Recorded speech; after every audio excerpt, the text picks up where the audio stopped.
I get this question all the time. Doc, I'm fasting perfectly. Why am I still not burning fat? They show me their fasting tracker, their hours look great, their meals look clean, yet the scale won't move, the belly fat won't budge, and their energy still crashes halfway through the day. Here's the truth. Most people aren't failing at fasting. They're being tricked by hidden carbs. The same ingredients that sound harmless, a splash of almond milk, a sugar-free creamer, that handful of nuts or keto snack bar, quietly raise insulin just enough to shut off fat burning. It's not about willpower, it's about chemistry. See, fasting is supposed to lower insulin so your body finally switches from burning sugar to burning stored fat. But when you sneak in a food that spikes insulin, even a little, your body hits the brakes. Fat stays locked away, and instead of clean energy from ketones, you end up running on fumes, tired, cranky, and confused about why fasting stopped working. I've seen it hundreds of times in my clinic. A patient is doing everything by the book, but their coffee creamer or protein drink is sabotaging their progress. They're technically fasting, but metabolically, their body is still in storage mode. Today, I'll show you how these hidden carbs sneak past your radar, why they keep insulin high long after your meal, and how one small tweak can finally flip the switch from fat storing to fat burning. Because once you understand this, fasting stops feeling like a struggle and starts working the way it was meant to. When most people think about losing weight, they immediately think calories. Eat less, move more, right? That's what we've been told for decades. But here's the problem. Your body doesn't burn fat just because you ate fewer calories. It burns fat when your hormones allow it to. And the most powerful hormone in that equation is insulin. Think of insulin as the gatekeeper to your fat cells. Its job is to keep energy stored safely away for later. When insulin is high, those gates are locked tight. Your body can't get inside to pull out the fat. You could be eating almost nothing. You could be exercising, fasting, doing everything right. But if insulin is still elevated, your fat stores remain sealed off. Now, when insulin drops low enough, that's when the gates open. Your body finally has permission to tap into its fat reserves for energy. That's the real magic of fasting. It's not about deprivation. It's about lowering insulin long enough for your metabolism to switch gears. I tell my patients to imagine their body like a hybrid car. It can run on sugar or on fat. Most people are stuck on sugar mode because their insulin never gets low enough to flip the switch. They fast for 16 or 18 hours, but maybe they're adding cream to their coffee or snacking late at night or drinking something labeled 0 sugar.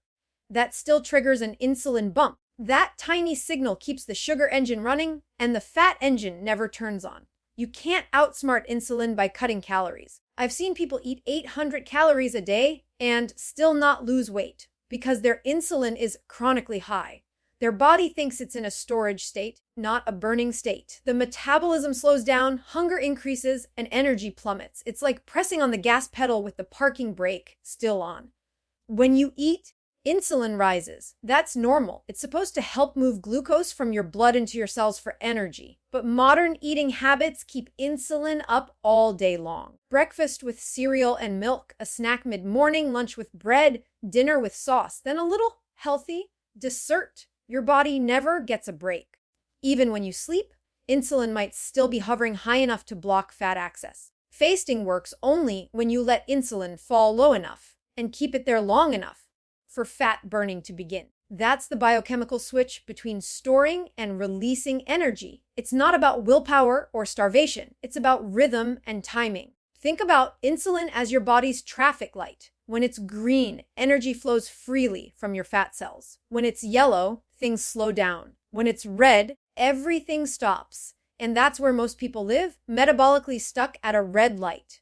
You might fast for hours, but if insulin never turns green, fat stays locked in storage. The first time insulin truly drops, something amazing happens. The fog lifts, energy rises, hunger quiets down. That's because your brain and cells are finally being fed by your own fat, not by constant food intake. You've entered metabolic flexibility, the zone where your body can burn fat naturally, smoothly, and efficiently. This is why calorie counting doesn't fix metabolism. It only frustrates you. It ignores the hormonal signal that decides what kind of fuel your body uses. Lowering insulin is what tells your body, we're switching fuels now. Once you do that consistently, The fat loss feels almost effortless. You can't trick insulin with math. You can't fake low insulin with fasting timers. Your body only listens to chemistry. When you eat or drink something that raises insulin, even a little, that signal overrides everything else. But when you truly let insulin drop, your body does exactly what it's designed to do: use stored fat for energy. That's why some people fast for weeks and feel miserable, while others fast for hours and feel amazing. It's not the hours, it's the hormone. Until insulin drops, fat burning never begins. Hidden carbs are the quiet saboteurs of fasting. They don't come in the obvious form of bread, pasta, or desserts. They sneak in disguised as healthy, sugar-free, or low-carb products. And they're the reason many people stay stuck, wondering why fasting feels harder than it should. One of the biggest culprits? Flavored drinks. That sparkling water with natural flavors.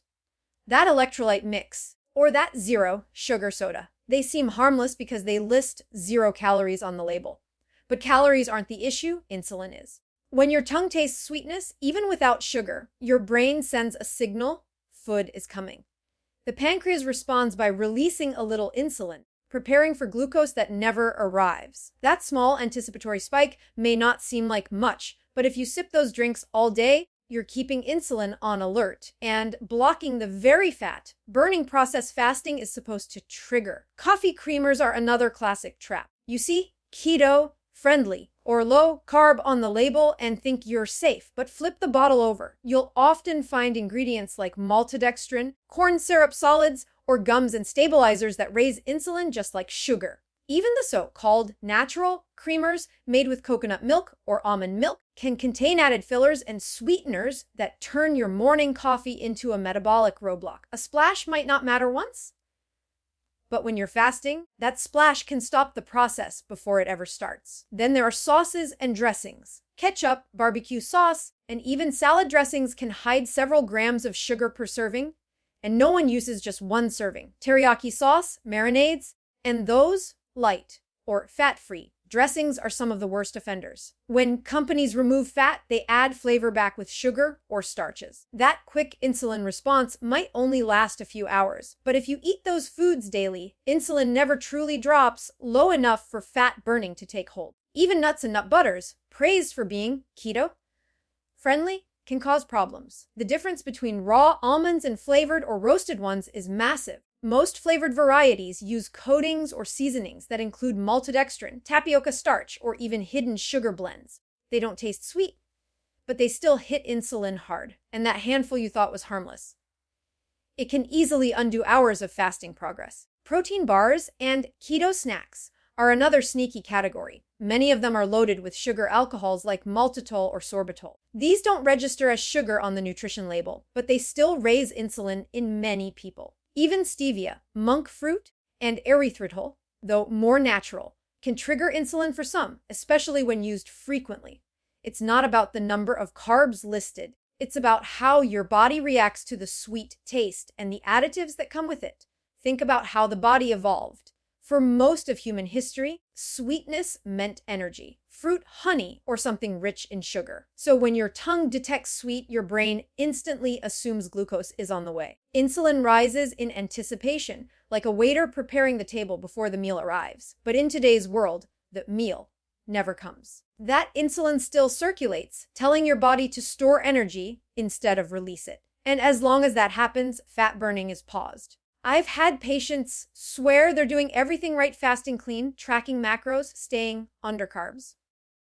But when we dig into their day, we find a flavored water, a sweetened electrolyte powder, or a coffee creamer that looks innocent but keeps insulin from falling. Once we remove those tiny triggers, their fasting results change almost overnight. Hunger fades, energy stabilizes, and the scale finally starts moving. Not because they ate less, but because insulin finally got quiet. So much of fasting success isn't about adding effort. It's about removing interference. Hidden carbs, sweet tastes, and processed health foods send mixed messages to your metabolism. When you take them out, you stop confusing your hormones. Your body finally gets a clear signal. Insulin drops, fat burning begins, and fasting works the way it's supposed to. Most people think insulin only rises after eating sugar or carbs. You take a bite of cake, Blood sugar goes up, insulin follows. Simple, right? But here's what almost no one realizes. Your body doesn't wait for sugar to hit your bloodstream before responding. The moment your brain senses sweetness, even without real sugar, it triggers a preemptive reaction called the cephalic phase insulin response. It starts before food even reaches your stomach. The taste buds on your tongue send a message straight to your brain. Sweetness detected. Your brain, always trying to stay one step ahead, tells your pancreas, get ready, sugar is coming. The pancreas then releases a small burst of insulin, even if no glucose ever arrives. That's your body's way of staying efficient. In the past, sweetness always meant sugar, so insulin had to be ready to manage it. But in today's world of artificial sweeteners and zero-calorie flavors, that system backfires. Think of insulin like a traffic light for fat burning. Green means go. Your body is burning fat. Red means stop. Insulin is up, and your body switches to storage mode. When you drink something sweet but sugar-free, that small insulin bump turns the light red, even though there's no fuel to store. The result: your body stops burning fat and you're left in metabolic limbo, not storing, not burning, just stalled. Now imagine you're on a long drive, cruising smoothly down the highway. That's your fat burning state. Every time you sip a sweetened drink or chew a sugar-free gum, it's like tapping the brakes. You don't stop completely, but you lose momentum. Do that every 20 minutes and you never reach your destination. That's what constant, puny insulin spikes do. They keep your metabolism from ever settling into full fat burning mode. What's even trickier is that you can't feel this insulin spike. It's silent. You might think your fast is clean because there's no food, but the chemistry says otherwise. Insulin doesn't need calories to rise. It only needs the signal, a taste, a smell. Even the expectation of food can start the process. Researchers have found that even rinsing the mouth with a sweet solution can trigger insulin release in some people. That means your flavored water or sugar-free mints could be sabotaging your fast without you realizing it. This cephalic phase insulin response is your body's ancient survival design, a reflex meant to protect you from high blood sugar. It used to work beautifully because sweetness always predicted real energy. But modern, sweet without sugar products confuse that system. The brain keeps releasing insulin, and the body keeps waiting for glucose that never comes. Over time, this miscommunication wears down your metabolic flexibility. Your insulin stays higher, longer, and your fat-burning engine never fully turns on. Here's the catch: it doesn't take a large dose to make an impact. Even small, repeated insulin bumps can keep fat locked away for hours. Each spike signals your body that fuel is incoming, so it pauses the release of stored fat just in case. It's like pressing pause on your metabolism over and over throughout the day. You might be fasting for 18 hours, but if you're sipping flavored coffee or sweetened electrolytes, you're unknowingly restarting that countdown every time. I often tell patients to picture insulin like a guard dog standing in front of your fat cells. Its job is to protect the energy stored there. Every time insulin rises, even a little, that dog wakes up and blocks the door. It takes several hours of low insulin before the dog finally lies back down and the gate opens. But if you keep teasing it awake with tiny sweet signals, it never truly relaxes. Fat burning stays locked away behind that gate. That's why clean fasting, water, black coffee, plain tea, works so much better. It keeps insulin quiet long enough for your body to shift gears completely. Once insulin drops and stays down, the fat cells open, ketones rise, and energy becomes steady and clear. But as long as those tiny, silent spikes keep happening, you're driving with one foot on the gas and one foot tapping the brakes, wondering why the car never picks up speed. The solution isn't to fear food or fasting, but to understand how sensitive your body is to sweet signals. Once you respect that chemistry and keep insulin truly low, your metabolism stops stalling and starts flowing. That's when fasting finally feels effortless.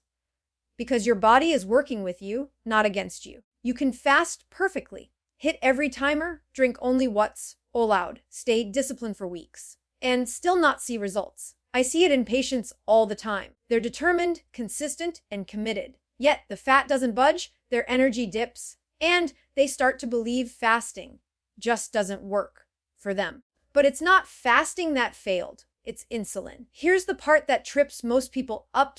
Fasting works only when insulin gets low enough for fat burning to begin. If insulin never drops, fasting is just a long break between meals, not a metabolic reset. You could go 20 hours without eating, but if you're sipping flavored coffee, chewing gum, or adding just a splash of creamer, your body stays in storage mode the whole time. Let's compare two people, Sarah and Mike. Both are fasting for 18 hours. On paper, they look identical, but their choices tell a very different story. Sarah keeps her fast clean. She drinks water, plain black coffee, and unsweetened tea. When she finally eats, her meal is simple real food, healthy fats, moderate protein, and low-carb vegetables. Her insulin stays low through most of her fasting window, then rises briefly during her meal, as it should, before returning to baseline. Over time, this consistent rhythm teaches her metabolism to switch easily between using sugar and fat for fuel. Mike, on the other hand, follows the same fasting schedule, but with a few harmless extras. In the morning, he adds vanilla-flavored creamer to his coffee. Later, he sips a zero-sugar energy drink to get through his workday. During his eating window, he enjoys low-carb tortillas and a few keto snacks made with artificial sweeteners. None of these seem like a big deal because the labels all say sugar-free or keto-friendly. But metabolically, every one of those items triggers a small insulin release. So, while Mike thinks he's fasting clean, his insulin is never truly low. The flavored creamer sends a signal early in the day. The energy drink triggers another. Then, the sweeteners and refined additives in his healthy meals keep his insulin slightly elevated even after eating. It never gets the quiet, steady drop that Sarah's body experiences. Now imagine what's happening inside their fat cells. Sarah's insulin drops deep enough during her fast that her body can open those cells and use stored fat for energy. She feels focused, alert, and her fasting window becomes easier over time because she's fueled by her own fat stores. Mike, though, keeps nudging insulin high just enough to keep those fat cell gates locked. His body never fully accesses that fuel. So even though he's fasting, he's not burning fat, he's just hungry and tired. That's why two people can do the same fasting routine, but get completely different results. The difference isn't the clock, it's the chemistry. The body doesn't track hours, it tracks hormones. Fasting timers are just tools, but insulin is the true scorekeeper. You can be fasted according to your app, but still stuck in storage mode if insulin hasn't dropped. And it doesn't take much to ruin that drop. A single taste of sweetness, a protein shake, or even too much caffeine can push insulin up enough to pause fat burning for hours. This is why fasting alone isn't enough if you're still unknowingly triggering insulin during the day. Fasting gives your body the opportunity to lower insulin, but you have to create the environment for it to actually happen. That means cutting out anything that tastes sweet or signals food incoming. It means ending your eating window with real, unprocessed meals that don't keep insulin hovering high into the night. When you finally get it right, the shift is dramatic.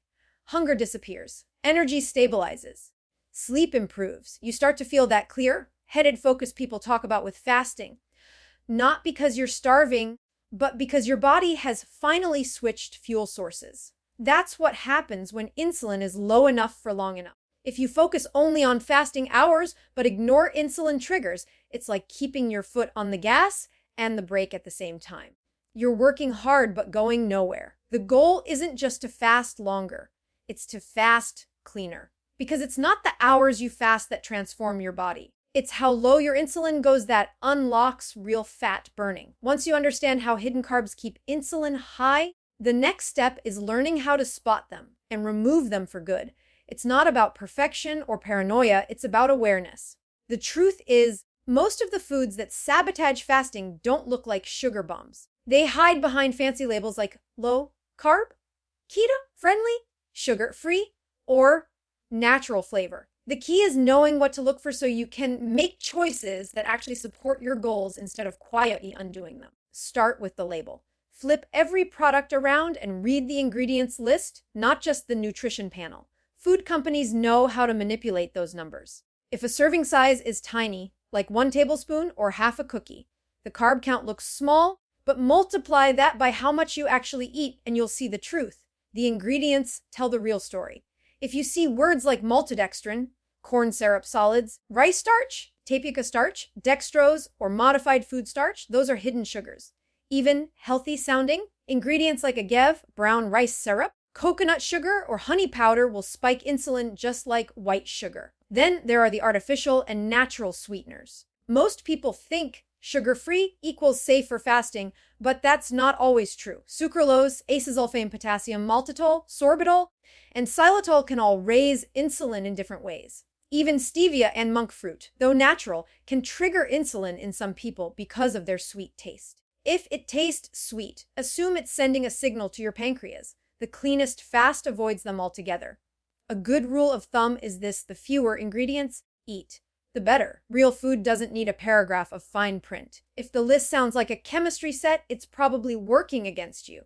Now, let's make this practical. You don't need to give up all flavor or convenience. You just need better swaps. Instead of flavored drinks or electrolyte powders with sweeteners, use plain water and add a pinch of sea salt and a squeeze of lemon for natural electrolytes. There are also unsweetened electrolyte mixes made with minerals only, no sweet taste, no insulin spike.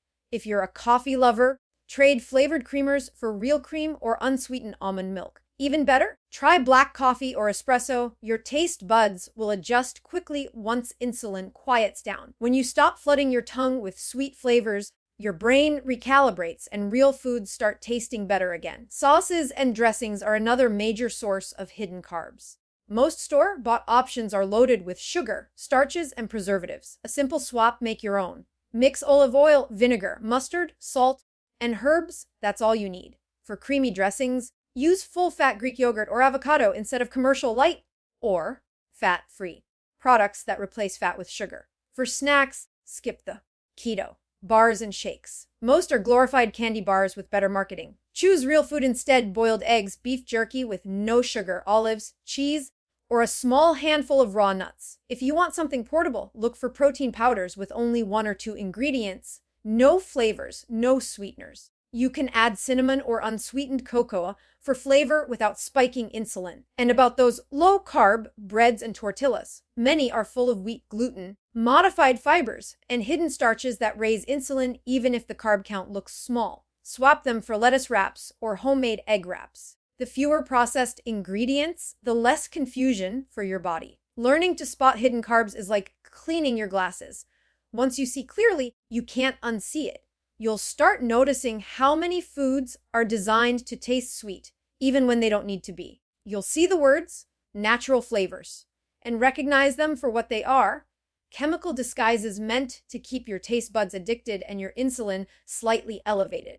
The goal isn't to fear food, but to make it work for you. Every time you choose simplicity, real, whole ingredients, you send a powerful signal to your metabolism. Calm down, insulin, you're safe. You're fed, you can burn fat now. After a few weeks of cutting these hidden carbs, your cravings shrink, your fasting windows feel easier, and your energy becomes steady instead of spiking and crashing. You're no longer fighting your biology. You're finally aligned with it. And that's when fasting starts to feel effortless, because you've removed the very things that were fighting you from the inside out. When you finally remove hidden carbs, everything about fasting changes. What once felt like a daily battle suddenly feels natural, even easy. That's because you've stopped fighting your hormones and started working with them. The hunger that used to hit like a wave, it quiets down. The afternoon crash, gone. Your energy evens out, your focus sharpens, and your cravings begin to disappear. This is what happens when insulin finally stays low long enough for your metabolism to flip from sugar burning to fat burning. The first sign most people notice is steady energy. When insulin is high, your energy levels rise and fall with your meals. You eat, get a burst, then crash a few hours later. But when insulin stays low, your body has unlimited access to stored energy, your own fat. That means your energy doesn't depend on your last meal anymore. You wake up clear-headed. You move through the day without the constant thought of food, and you can fast without feeling deprived. It's not willpower, it's chemistry finally aligned in your favor. Then comes the deeper fat burning. Once insulin is consistently low, your body starts converting stored fat into ketones. Clean, efficient fuel for your brain and muscles. This is the real engine behind fasting success. You're no longer forcing weight loss. Your body is doing it naturally because it finally has permission to burn its own fuel. Patients often tell me their clothes fit differently even before the scale moves, because fat burning works from the inside out. Cravings fade next. That endless pull toward snacks, sweets, or late night bites wasn't a lack of discipline. It was high insulin constantly telling your brain you needed to eat again. When insulin quiets, that noise turns off. You can walk past food without thinking about it. You stop chasing the next meal and start trusting your body's signals again. This freedom from hunger, from cravings, from the cycle of guilt, is the true reward of lowering insulin. And then there's mental clarity. Once your brain starts running on ketones, the fog lifts. Focus sharpens. You don't just have energy, you have clean energy. No jittery highs, no mid-afternoon crash, just steady alertness. That's the hallmark of a body that's metabolically flexible, finally burning fat the way it was designed to. What surprises most people is how effortless fasting becomes once insulin is balanced. You're not counting down the minutes to eat, you're simply not hungry. You don't need snacks to function or caffeine to stay awake. You can go about your day while your body quietly burns through stored fat for fuel. That's why people who master insulin control see results that compound over time. The longer they stay consistent, the easier it gets. When insulin stays low, your metabolism no longer feels like a fragile system you have to micromanage. It becomes a smooth rhythm. Your body knows what to do. Each clean fast deepens your results. More energy, less hunger, more fat loss. It's a feedback loop that reinforces itself. And it all starts with removing those hidden carbs that kept insulin whispering, store instead of burn. The science is simple, but the results feel profound. You've taken the first step by cleaning up your fast, choosing water over flavored drinks, real food over keto, snacks, and awareness over assumptions. Now, it's time to confirm that your body is truly burning fat. The easiest way to do that is to measure. Check your morning glucose and ketones. Those two numbers tell the whole story. When glucose is lower and ketones are rising, that's your proof that insulin is finally low and fat burning is active. It's not about chasing perfection.